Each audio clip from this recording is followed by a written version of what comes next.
Hello, my name is Jaron Thompson, this is YouTube, you're watching Super Papa John, and it's time for video games. I'm always on the look for something different, something I've never seen before. I think it's fun to just scroll through lists of PlayStation 1 games or lists of PlayStation 2 games, scroll down the list, pick one, and just see what it has to bring, you know? It's brought me to, some pretty fun experiences. I think the PlayStation 1 specifically is a lot of fun. There's so much weird, different things that people were doing in those days that no one's really done since. And I think it's just so interesting. And especially in Japan, they had a lot of things that they were making. They were cooking over there. They were cooking things. You had Parappa the Rappa, the very first rhythm game. I don't think people talk about that enough, but you wouldn't have DDR, you wouldn't have Guitar Hero without Parappa the Rappa. Sony Computer Entertainment published this really neat game, Ori no Roriori, and it's just so fun. It's like my cooking, my kitchen, something like that. And it's basically WarioWare. WarioWare owns everything to Ori no Roriori.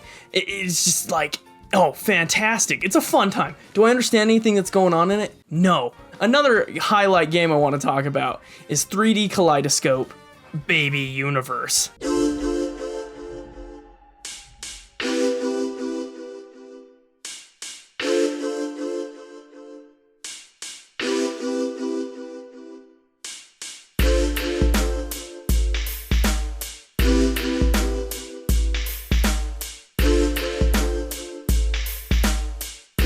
Now, 3D Kaleidoscope Baby Universe is the visualizer for Windows Media Player on the PlayStation 1.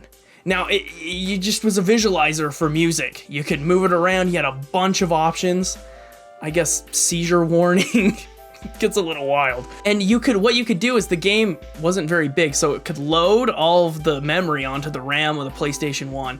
Then you could swap the discs with real CDs, and it would be an audio visualizer for your CDs. And I just think that's just such a cool thing. And so I went down this whole rabbit hole of music games. I thought, what are these music games we got? The very first music game comes to mind is there was a Journey game, and I'm not talking about that Journey game. I'm talking about the band Journey. They had an arcade game to promote one of their albums.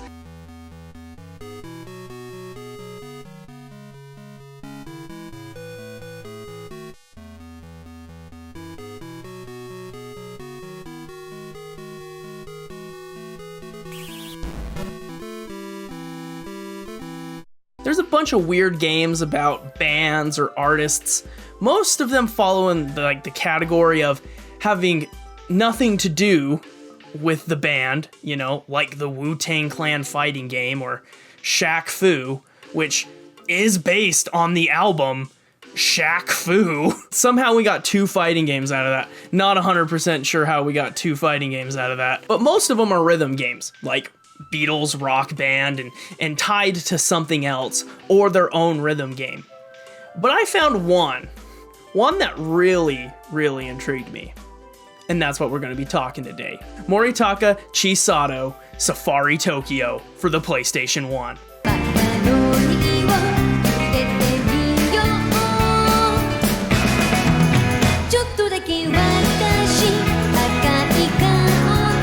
Now, Safari Tokyo was published by Koei, now known as Koei Tecmo, which is a real developer. They made real games. This isn't made by, nobody, who made Baby Universe, This is a real company. They made Winback. This was around the same year they made Winback. Now, why I find Moritaka Chisato's Safari Tokyo so interesting is because I don't think there has been another music-related game anything close to this. I find it to be very interesting, and I think if somebody were to tap into what this game does, they could make a lot of money. But before we talk about why the game I think is interesting, let's talk about who Moritaka Chisato even is. Moritaka Chisato was, for her time, a very popular Japanese singer. She had a lot of music, and what we would call today as city pop. Now, city pop is interesting. City pop, there's a lot to dive in about city pop. You go on YouTube, you look up city pop, and you're gonna see videos with millions of views for Japanese music that was made 40 years ago. No one in Japan really called this genre city pop. They kind of did, but it's more of an American term we made up to describe 80s and 70s music from Japan, mostly pop music. Now, city pop got a huge following, I'd say a few years ago, where all of a sudden a bunch of these songs that lived in relative obscurity, in the West at least, just started blowing up, getting millions and millions of views on YouTube. You know, CNN was talking about city pop. American DJ Van Pogham regularly hosts city pop DJ nights in Chicago and has taken his mixes on the road to audiences in Miami, New York, Berlin, and Paris. Do you think city pop is reaching an even wider audience today than its heyday back in the late 70s, early 80s? Thanks to the internet, I think it has a bigger audience than it had when it was just domestic in Japan. And the thing that's so interesting about city pop is really the idea of why. Why were these songs from Japan that no one in the West had ever listened to or cared about? Why are these young kids listening to this old Japanese music? I think a lot of it has to do with animoya, being nostalgic for something that you never lived through. Now, being nostalgic's interesting, because the word nostalgia comes from the word return home and pain. It hurts to look back on a past, and animoya is a past you never even lived, longing for a life that doesn't exist. City pop was looking back at a simpler time, looking at music, 80s music that maybe your parents listened to, but different. It's like finding an album that was never known to exist from a popular 80s band, but it always existed. It just existed thousands of miles away from you. A long vacation that you never took. Ride on time. Plastic love. This is city pop, looking back on something you never lived. The yearning pain of returning home, but that home doesn't exist.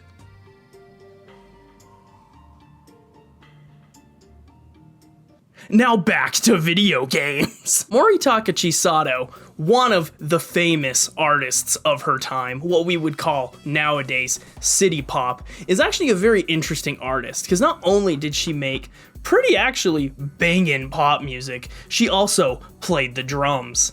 And I think that rules. But at the height, maybe not the height, I don't know, but at one part of her popularity, someone decided to use her and to make a video game. Now, the video game Moritaka Chisato Safari Tokyo, which I will now refer to only as Safari Tokyo to shorten the length of this video, is so dang interesting because it is a game that celebrates the career of a musical artist.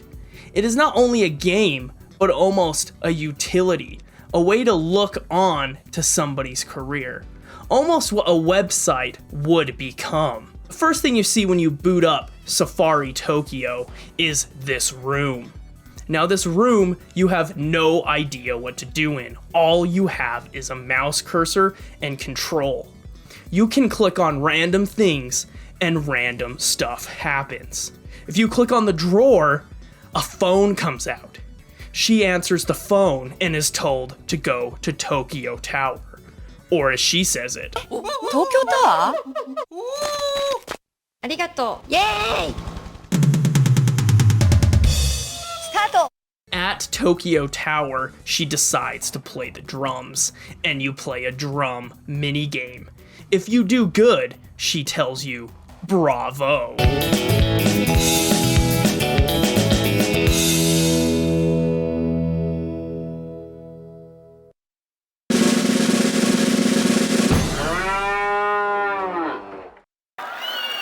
Bravo! If you click on the fridge, an elephant eats her shaved ice. Now I'll tell you one thing, you do not take Moritaka Chisato's ice, or she's packing heat. こら!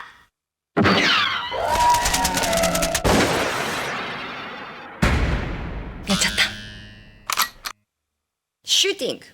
Now this minigame's really weird. You basically kind of play Simon, but the Simon is her music. So you play through just random samples of her songs and you have to pick it. It's I guess a kind of cool idea. Next, I think is probably the coolest part of this game. And if it wasn't on the PlayStation 1 and maybe on something even more modern, like the PlayStation 5 today. Hit the mic. I'm a fake YouTuber. But this minigame allows you to literally make your own edits of her own concert videos and then save them to your memory card. Imagine how popular this feature would be in any video game today. That you could take clips from, let's just say, most popular person right now, Taylor Swift. If you took a Taylor Swift concert video game where you edited her concerts, that would print money. And if you could share them on the internet via Twitter immediately, or on Instagram, I think if you're a Taylor Swift fan, you're on Instagram, aren't you? Or you on TikTok. What are they on? I digress. I think that this is a really cool idea, and well, I mean, I made an edit. It wasn't very good. You can kind of tell when I kind of got a little wild with it. But another interesting thing, which is I think something that maybe a website has replaced today, but this game comes on 2 discs. There are 2 discs on this game. One of them is solely just listening to her music, but the first disc has a few songs that aren't on the second disc, where you can watch her music videos and watch interviews and watch commercials that went with those music videos, as well as view the album art as seen on the cassette tape. Now, the reason I think Safari Tokyo is so dang interesting is that I really think that while the music industry really struggles to find ways to make money, especially with digital distributions, to make an app, an interactive app based on an artist, based on her music, and give the audience something to do, even something they can create, like making their own concert videos, just giving them raw concert video footage and seeing what people can create out of that, having the ability to browse music videos, to be able to browse interviews in this digital sense. I think you can make money. I think if somebody like a Taylor Swift, someone like an Adele, maybe, I don't know, I don't listen to pop music. Those are the 2 most famous people that came in my head. If they were to release a PlayStation 5 video game published by Koei Tecmo and be able to, say they had a new album and they were able to make an interactive experience that wasn't really a game, maybe there were games in it, but maybe not even inside of a console, but somewhere else, I think that's a really interesting idea and something that only exists on a PlayStation 1 only Japanese video game. Well, that's Tokyo Safari. Thank you so much for watching. I don't know if this video made any sense, but I just saw this game. I really wanted to make something out of it. I thought it was cool. So thank you for watching. Don't forget to like, favorite, comment, and subscribe. Unless you don't want to, then I can't make you, man. Just can't make you do it. That's what makes this so hard.